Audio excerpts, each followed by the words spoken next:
olha que coisa maluca, minha vida é muito maluca, gente. Aí um dia eu falo assim, tinha uma festa que era para ir vestido de Papai Noel, dançar discoteque.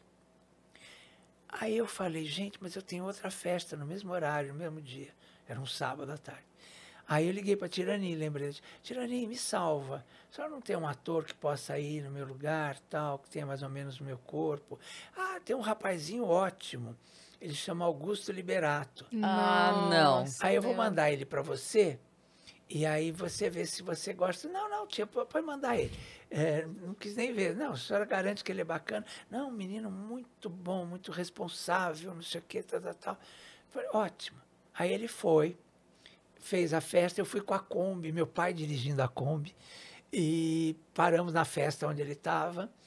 Aí ele saiu, a moça veio, ai, muito obrigado, olha o rapaz, achei que ia furar, que o senhor não podia, não sei o quê, mas olha o rapazinho que o senhor mandou, maravilhoso, não sei o quê, tal, tal, tal. Aí eu paguei, fiz o cheque dele na porta, assim, na Kombi, e aí ele falou assim, olha, mas a Tirani falou que você vai montar uma peça de teatro.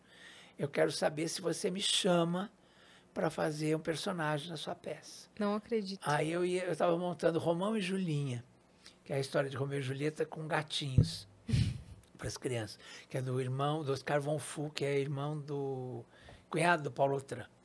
E aí estava lá ensaiando a peça, o Augusto ia lá para minha casa e ficava. Minha mãe se apaixonou por ele. Ai, parece você. Ô menino educado, ô menino bonzinho, não sei o quê. Ficou super amiga dele. Ele devia ser super... E ele fazia fofo. docinhos para ele, e ele encantado com a minha mãe. Até que um dia, estava quase para estrear a peça, eu fazia um rei, ele fazia, acho que o ministro, ou era o contrário, eu era o ministro, ele era o rei, não me lembro.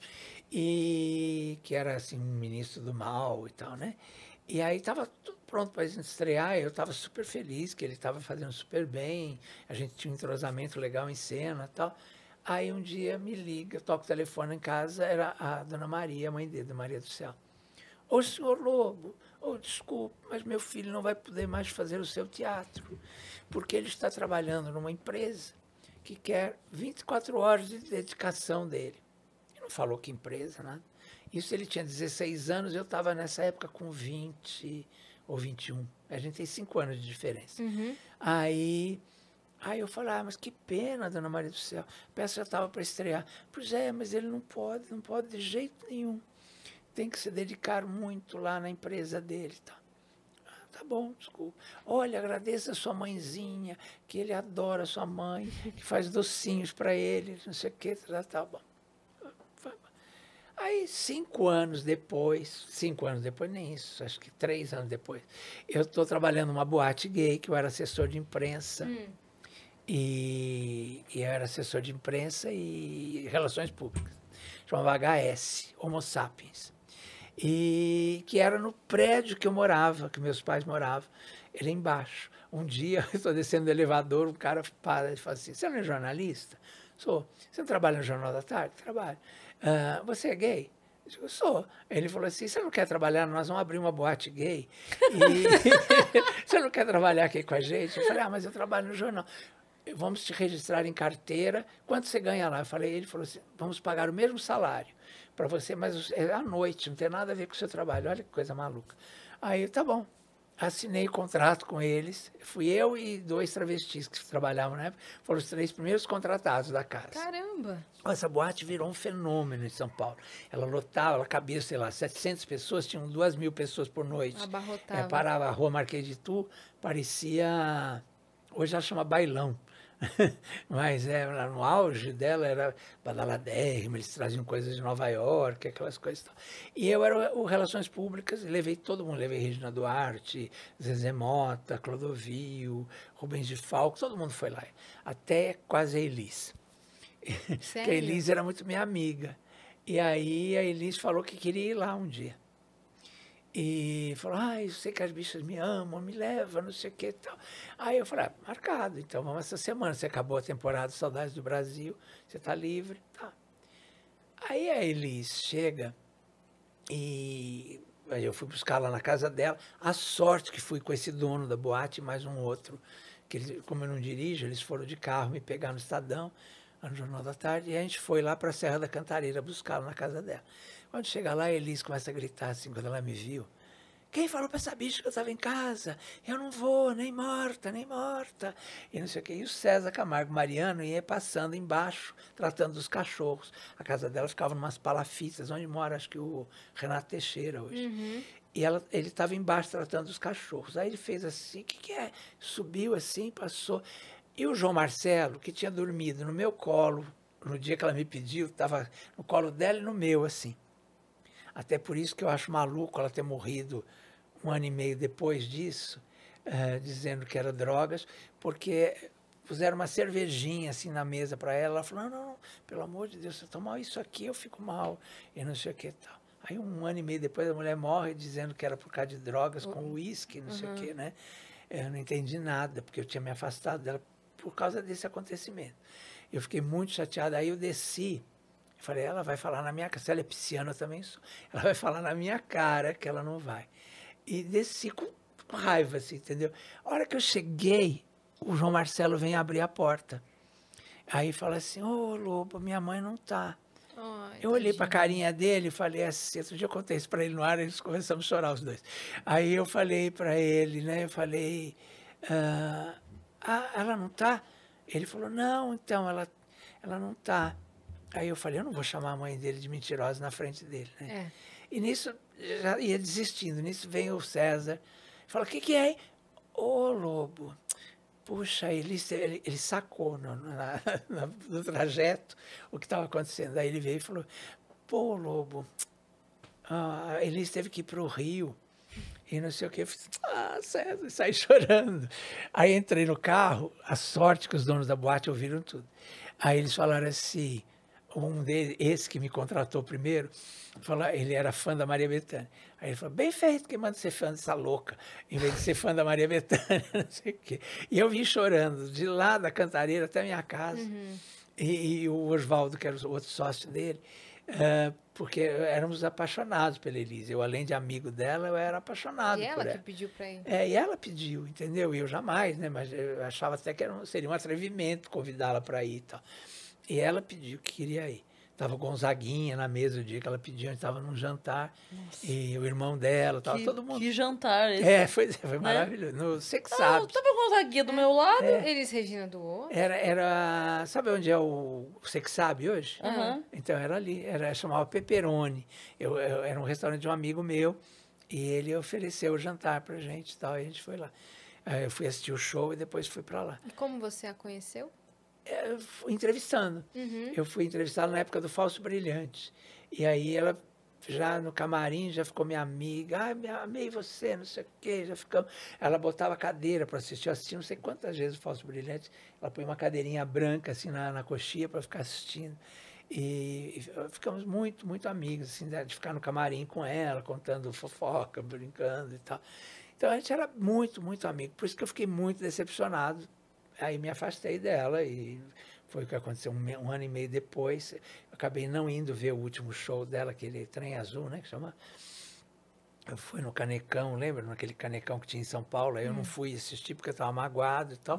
Logo depois ela Canecão faleceu. no Rio? Não, no Rio não. Não, tinha o Canecão do Ah, Rio tinha e também? tinha um que fizeram aqui na Zona Norte, um Canecão meio que imitando do Rio tá. e tal. Ela fez o último show lá.